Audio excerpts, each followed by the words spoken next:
Dream big and we are here to make them bigger and better. St. Soldier Convent Senior Secondary School Sandoho, Hamirpur offers admission for new session from playway to senior secondary level with following academies: special coaching from class 6 to 12th, NDA, Navodaya Vidyalaya, Army, Sainik School, Air Force. Himachal तहलका news में आप सभी दर्शकों का बहुत बहुत स्वागत है। चलिए शुरुआत करते हैं इस खबर की। हिमाचल प्रदेश सरकार ने शहरी क्षेत्र में इंफ्रास्ट्रक्चर डेवलपमेंट के लिए अलग से फंड का प्रावधान किया है, लेकिन ये क्षेत्र नगर निगम के दायरे में आते हैं। ऐसे में विधायक प्राथमिकताओं के तहत नाबार्ड, मनरेगा, PMGSY आवास योजना के तहत इन क्षेत्रों को फंड नहीं मिलता है, जिस वजह से विकास कार्य करने में कुछ परेशानियां सामने आ रही थी, जिसे देखते हुए सरकार ने अलग से अर्बन इंफ्रास्ट्रक्चर डेवलपमेंट फंड का अलग से प्रावधान किया, जिससे शिमला नगर निगम के अलावा मंडी, सोलन, धर्मशाला को भी फायदा मिलेगा। वहीं शिमला शहरी हरीश जनारथा ने कहा कि शिमला शहर के लिए सरकार ने 122 करोड़ रुपए से सर्कुलर रोड को चौड़ा करने का बजट प्रावधान किया है, जिसमें से इस बार के बजट में 40 करोड़ रुपए जारी कर दिए गए हैं, जिससे ट्रैफिक से निजात मिलेगी। छोटा शिमला नवबहार से IGMC तक टनल बनाने का भी प्रस्ताव है। हरीश जनारथा ने सरकार की फैसले का स्वागत करते हुए कहा कि अर्बन इंफ्रास्ट्रक्चर डेवलपमेंट फंड के तहत शिमला शहर को कंजेशन से राहत देने के लिए सरकार कदम उठाने जा रही है, जिसमें सड़कों को चौड़ा करने, टनल बनाने, लिफ्ट के पास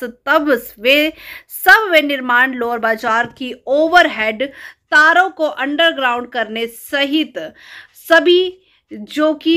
इसी के साथ अन्य डेवलपमेंट के जो कार्य है वो भी किए जाएंगे, जो कि डेवलपमेंट है। साथ ही गरीबों के लिए भी शहर में आवास बनाने के लिए आवास प्रोजेक्ट पर भी काम चल रहा है। वहीं बात करें सब्जी और अनाज मंडी को भी उपयुक्त जगह मिलने पर शिफ्ट करने का प्रस्ताव रखा गया है। वहीं चलिए दिखाते चलते हैं हरीश जनारथा इन सभी को लेकर आखिर क्या रहे हैं। ये प्रेस कॉन्फ्रेंस का ऑर्गेनाइज की गई। मैं आप सभी का धन्यवाद करना चाहता हूं कि आपने अपना टाइम निकाल के इस प्रेस कॉन्फ्रेंस में यहाँ पे उपस्थित हुए हैं।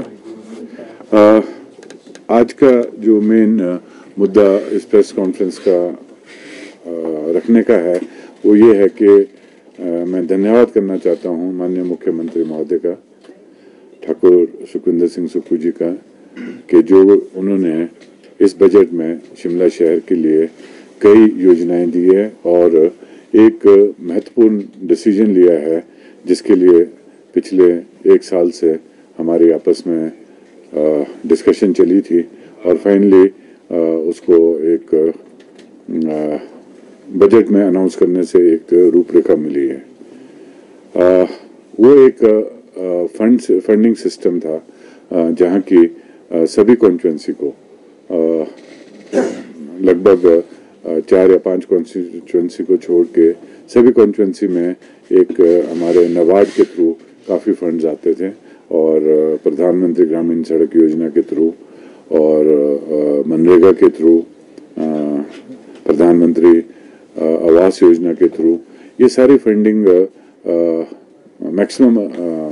कॉन्स्टिट्यूंसीज में होती थी और बहुत लार्ज स्केल में इसकी फंडिंग होती है। और ये फंडिंग के शिमला शहर इससे वंचित था। शिमला शहर में यहाँ पे इन फंडिंग हमारे को आती नहीं थी और उसके लिए एक अलग ही फंडिंग सिस्टम बनाया गया है, जिसे हमने अर्बन इंफ्रास्ट्रक्चर डेवलपमेंट फंड का एक अलग ही हेड बनाया गया है और इसके तहत जो और कॉन्स्टिट्यूंसी में अलग अलग एजेंसीज के थ्रू फंड्स जाता है, उसके एवज में हमें शिमला शहर में अब UIDF के थ्रू हमें फंड्स मिलेंगे और ये बहुत बड़ी अचीवमेंट है, क्योंकि ये पहली बार ही शिमला की हिस्ट्री में ये चीज़ हुई है कि एक अलग ही फंड्स बने हैं और इस UIDF के हेड के बनाने से मंडी को भी इसमें फ़ायदा होगा, हमीरपुर को, पालमपुर को और धर्मशाला को भी इसमें काफ़ी फ़ायदा होगा। इसलिए मैं धन्यवाद करना चाहता हूँ CM साहब का कि एक बहुत बड़ी सोच उन्होंने रखी और इस तरीके की फंडिंग इस शहर के लिए उन्होंने एक हमेशा के लिए आगे के लिए एक रास्ता बना दिया है।